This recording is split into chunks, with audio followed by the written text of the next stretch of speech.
author of the book Trumped Up. Alan Dershowitz, professor emeritus at Harvard Law School, joins us now to break this all down. Professor, it looks like Rudy is out there saying that this thing could wrap up in September, at least on the obstruction side, if the president is satisfied in narrowing the scope of the questions and, I guess, does some type of testimony before Mueller. What are your thoughts on this? Well, it's a tactic. It's a tactic designed to avoid a conflict and a crisis if President Trump refuses to voluntarily appear and then Mueller issues a subpoena, which would then be challenged in court on a variety of grounds. Ted Olson had a very good piece in the last couple of days on the challenges that could be directed against a subpoena issued to the president. Nobody can predict what the outcome would be, but it would take a long time to get the case up to the Supreme Court. If the president really wants to wrap this thing up by September 1st, then he should at least seriously consider the possibility of a narrow, closely defined sit-down with scripted questions and well-prepared answers. It's risky. Either course is risky, and I think Rudy is just trying to set out one possible option which would avoid a subpoena being issued. What are your thoughts about the New York Times hair-splitting over whether someone is an informant or a spy? Because the more we learn about this Stefan Halper, the more we see that, he was fishing for these kind of low-level Trump people to almost, it seems to me to set some kind of predicate up for the takedown of Trump in the future, meaning the whole investigation was started on spurious grounds, or at least on tainted grounds. So the entire, the entire thing, if I had to just do the shorthand on this, the entire thing seems like fruit of the poisonous tree. Like all of it is tainted because of the way it started. Well, whether you call the person a spy or an informer or somebody who is working for the government, the effect is the same. The Justice Department had somebody who was in the campaign asking questions, trying to get information, not to help the campaign, obviously, but to try to get the campaign in trouble. That raises serious questions, and I think that an investigation is warranted. Now, it may be they had a high level of cause to believe that the people that were spoken to were committing crimes. Remember, too, that in order to put an informer in an organization, you don't need probable cause. You don't need any cause. You need even less than for a subpoena. All you have to do is decide you want to put somebody in the organization, and you can do it. And, when the government put people like that into the anti-war movement, the left went crazy. The ACLU went crazy and brought cases up to the Supreme Court. I know I worked on some of those cases, and yet today the ACLU is quiet, is silent, a spy, it doesn't matter. As long as it brings down Trump, the ACLU is making more and more money through its contributions, and it's happy as could be. Well, I think, again, the situation seems very different when it's a political campaign because you don't want the FBI to be in a situation where people could view it as putting its thumb on the scale in favor of one group of people because of their viewpoint. And especially when you now see some of the messages that were sent by at least one FBI agent and his girlfriend to each other, and then you read Comey's book, the idea that Comey was neutral or objective. The man hates Trump with a passion. And obviously that's not a newly developed ideology. It's something he must have had right from the beginning, although he inadvertently may have helped Trump get elected. Certainly there is enough basis to suspect that there were those at every level of the FBI who were, quote, looking for an insurance policy in case Trump got elected to make sure they can bring him down. And that really does reflect very negatively on the nonpartisanship of the FBI, which is absolutely crucial.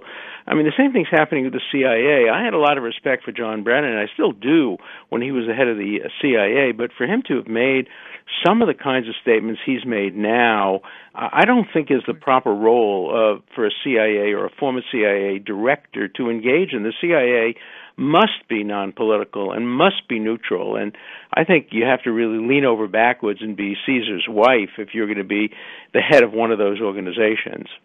Yeah, well, John Brennan, again, it comes across to me as someone who is just he's another partisan. I mean, he might as well just be hosting a show on MSNBC. I mean, well, the partisanship is a little complicated because many of the strongest partisans against Trump are Republicans, and people confuse that all the time. I was on a show yesterday where I was criticized for saying that Comey and Mueller are anti-Trump because they're Republicans. Well, it's many Republicans, the Anybody But Trump group among the Republicans, which has some of the strongest anti-Trump feelings. So just because you're a card-carrying Republican doesn't make you exempt from having strong feelings that could influence partisanship. But the partisanship is not just Republican versus Democrat. Right. Trump introduces a new element into this thing. Well, I think it's the populists versus the globalists more than anything. I mean, I think that's Trump. Well, I don't know where I fit into that. I think of no, but you're a legal mind. You're different. I'm not talking about the legal analysis here. That's just straight legal analysis. I'm talking about the political figures. Mm-hmm. I wrote this in Power to the People and Billionaire at the Barricades. It's the elites versus everybody else. When I say the elites, it's the Bushes didn't vote for Trump. None of them voted for Trump except the son in Texas. They all voted against Trump. So what does that tell you? I mean, it tells you everything you need to know.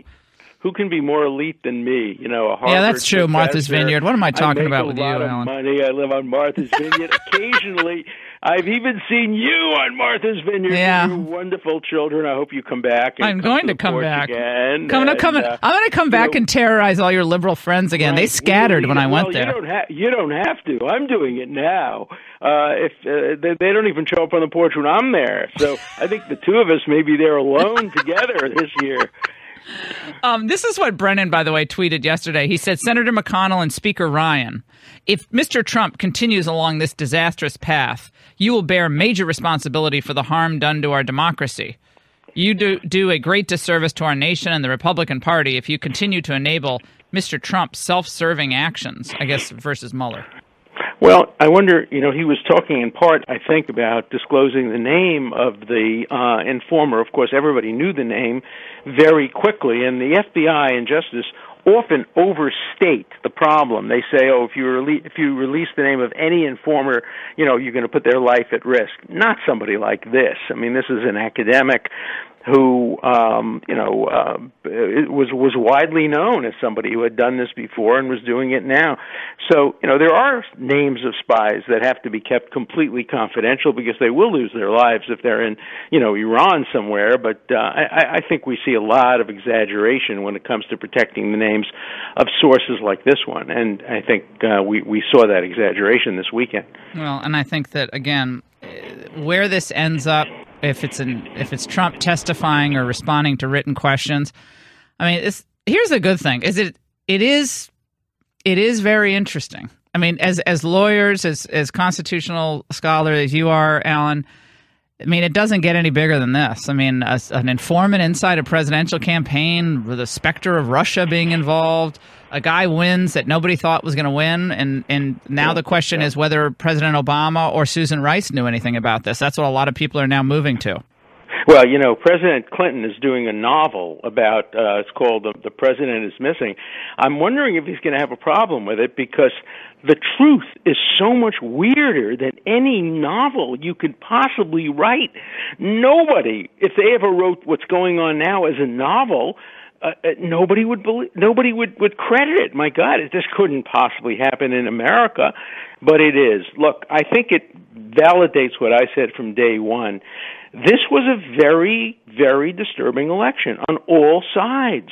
The attempt by Russia to influence, whether they had any effect or not, we don't know. The Strzok business, the intrusion of an agent into one side, some countries trying to influence the outcome of the election, some for legitimate reasons. For example, the Gulf states had a completely legitimate reason for trying to get the Democrats out of there, the Democrats who signed the Iran deal, which endangered their very existence. So, of course, they're going to try to help the Republicans win, just like President Obama tried to defeat Netanyahu when he was running for election. People have different views about who they want to win foreign elections, and the laws are very unclear. as to what's permissible and what's not permissible when it comes to intruding in foreign elections. So, this was a very difficult and troubling election, and that's why I called for a nonpartisan commission to see if we can avoid recurrence in the future, to make sure that countries don't interfere with our elections, we don't interfere with theirs, and keep elections clean. That's the interest of Democrats, Republicans, and independents alike, and I hope we can still accomplish that. Hillary Clinton's going to receive the prestigious Harvard medal, apparently, during graduation week. Any thoughts there? Well, she deserves it. She's been a great public servant. The fact that, just despite the fact that she graduated Yale, not Harvard, but still, look, I think she was a very good senator. She was a very good first lady. I voted for her repeatedly. I voted for her in the primaries against Barack Obama and in the general election.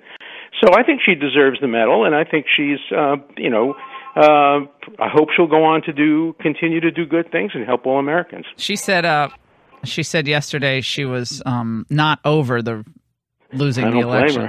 She's not. I don't blame her. She's not over the election. Well, I think she'll never get over it. I think the Democratic Party, though, Alan, your affection for Mrs. Clinton notwithstanding, is over with the Clintons. At this point, it's time to. People never know when it's time to go. Like Carson, Jerry Seinfeld, they knew when it was time to go. They knew when it was time to sign off. Look, I was with Hillary Clinton and Bill Clinton just weeks after. I didn't see them on the eve of their loss, but just weeks afterward. And you could just see it has a big impact. She came this close to being the most powerful person in the world, and then she became, very, very unpopular among Democrats who blamed her for the loss. Others, so I have personal sympathy for her and her family, and I think Bill Clinton was a great president. I think she would have been a great president. Well, Bill Clinton is very conservative compared to a lot of the Democrats today. Bill Clinton is like working with the Republicans. They did welfare reform. They have balanced budget. Look, that's what I want. I want to see another Democrat like Bill Clinton. I do not want to see the Democrats nominate somebody from the extreme left, and that seems to be happening now in primaries. You know what happens when you get somebody like Trump, who is a lightning rod? It helps the Democrat left and hurts the Democrat center, which essentially helps the Republican Party, because Republicans on the hard left are unelectable today, as they were when Mondale and Dukakis and McGovern ran. I think if the Democrats have any chance, they have to appoint somebody at the center. And, Trump is unusual because he is not right-left. No. He is a populist, and he appeals to people on every stripe, including Democrats. That's where Hillary Clinton's big mistake was. She didn't understand the appeal he had in the Midwest to union working people who were losing their jobs. Right, but Bill Clinton did, because he was the governor of Arkansas, and he understood. He understood the Bubbas. That's why I call him Bubba. And he understood Bubbas. Alan Dershowitz, always great to have you on. Author of Trumped Up, great book, of course. And we'll take a